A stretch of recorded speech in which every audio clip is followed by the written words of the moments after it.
ৰাজনৈতিক দলসমূহৰ সমান্তৰালকৈ 2024 সাধাৰণ নিৰ্বাচন যিহেতু সমাগত, সাধাৰণ ৰাইজো মাজতো গুণাগথা আৰম্ভ হৈছে, তেওঁলোকো এক প্ৰকাৰ সাজু হৈছে। মই আজি উপস্থিত আছোঁ জখলাবন্ধাৰ গৰুবন্ধা অঞ্চলত। গৰুবন্ধা অঞ্চলৰ ৰাইজৰ মনৰ কথা জানিম। 2024 তেওঁলোকে কি বিচাৰে, বৰ্তমান চৰকাৰৰ কাম কাজত তেওঁলোক সন্তুষ্ট হয় নে নহয়? বৰ্তমান চৰকাৰৰ কাম কাজত আপুনি সন্তুষ্ট হয়নে? সন্তুষ্ট হওঁ। মামাই বহুত কাম কৰিছে আৰু এইবাৰ 26 নিৰ্বাচনত মামাকে ভোট দিম। মামাকে ভোট দিব। হয়, এনেদৰে এগৰাকী জ্যেষ্ঠ নাগৰিকে তেওঁৰ বক্তব্য আগবঢ়ালে। আমাৰ লগত এগৰাকী ডেকা ব্যৱসায়ী আছে, তেওঁৰ পৰা পোনে পোনে মতামত জানিম। বৰ্তমান চৰকাৰৰ কাম কাজত আপুনি ভাল পাইছে নে বেয়া পাইছে? বহুত ভালে পাইছোঁ। কিয় পাইছে?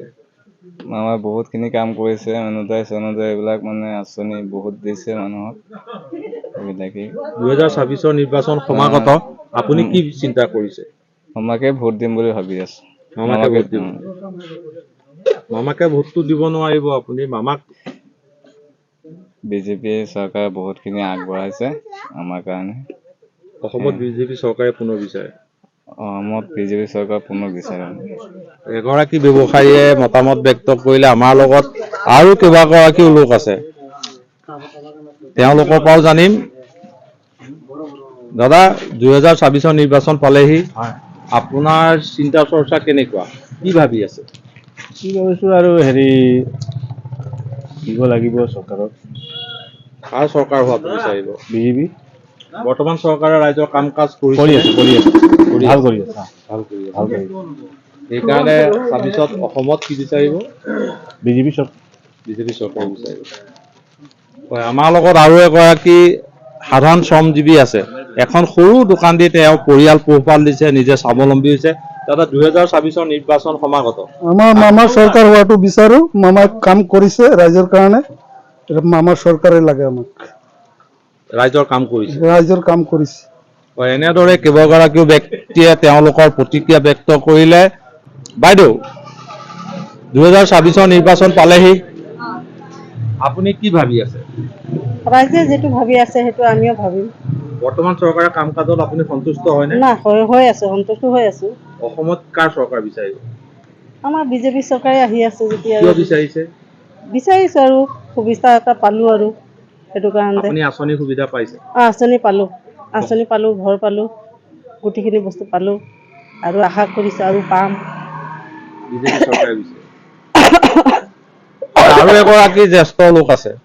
দাদা, 2024 নিৰ্বাচন পালেহি, আপুনি কি বিচাৰিব? কি বিচাৰিব আপুনি? আমিতো বিচাৰিছো যিটো দিলে কি হ'ব, মানুহতো নাইকিয়া হৈ গ'ল। সমস্যা, ৰাইজে আঁচনি দিলে আৰু কেইটা মানুহে পায়, আৰু বাকী মানুহতো বহুত দুৰ্বল হৈ আছে। আপুনি কি আশা কৰিব? আৰু চৰকাৰ বেলেগ আশাটো আশা কৰোঁ। বেলেগ চৰকাৰ বিচাৰে। এইখন চৰকাৰে কাম কৰিব পৰা নাই। কাম কৰে, দি আছে, দিলে কি হ'ব, বাকী মানুহখিনি শান্তি নাইতো। বেলেগ চৰকাৰ বিচাৰে। হয়, এগৰাকীয়ে পৰিৱৰ্তন বিচাৰে। তেওঁ অভিযোগ কৰিছে এইখন চৰকাৰৰ আঁচনিয়ে সকলোকে ঢুকি পোৱা নাই, সেয়েহে তেওঁ বেলেগ চৰকাৰ বিচাৰিছে। আমাৰ লগত যুৱ প্ৰজন্ম আছে, তেওঁৰ পৰাও জানিম। দাদা, 2024 নিৰ্বাচন পালেহি, বৰ্তমান চৰকাৰৰ কাম কাজত আপুনি সন্তুষ্ট হয়নে? নহয়। নহয়। আমি সলনি বিচাৰো। আমাৰ এইবাৰ চৰকাৰ চেঞ্জ কৰিব লাগিব। আমি উন্নত কৰো ফালে দেখা নাই। চৰকাৰ সলনি কৰিব লাগিব। চৰকাৰ সলনি কৰিব লাগিব। কিয় কৰিব লাগিব? আমি তেনেকুৱা চাইছো যে শান্তি নাই দেশৰ, বহুত অশান্তি হৈ আছে। আমাৰ জুবিন দাৰ ন্যায় নাপালো এতিয়ালৈকে। আমাৰ জুবিন দাৰ ন্যায় লাগে, এইখন চৰকাৰে ন্যায় দিব নোৱাৰে, আমি গম পাই গৈছো। সেইকাৰণে 2024 পৰিৱৰ্তন বিচাৰে। পৰিৱৰ্তন লাগে, আমাৰ চৰকাৰ চেঞ্জ হ'ব লাগে। হয়, এনেদৰে দেখা গ'ল কলিয়াবৰৰ জখলাবন্ধাৰ সমীপৰ গৰুবন্ধাৰ ৰাইজে মিশ্ৰিত প্ৰতিক্ৰিয়া ব্যক্ত কৰিলে। কোনোৱে যদি ডক্টৰ হিমন্ত বিশ্ব নেতৃত্বাধীন মিত্ৰজোঁটৰ চৰকাৰ বিচাৰে, কোনোৱে আকৌ তেওঁলোকক ৰাইজৰ উন্নয়ন সাধন কৰিব নোৱাৰাৰ অভিযোগ তুলি চৰকাৰ সলনি হোৱাটো বিচাৰিছে।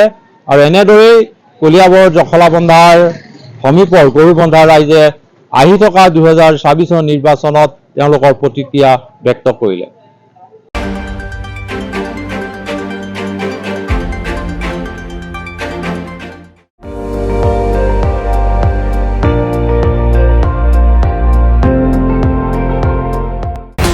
আপুনি চাই আছে ND24 সৰ্বশ্ৰেষ্ঠ নহয় সৰ্বোত্তমৰ দৌৰত।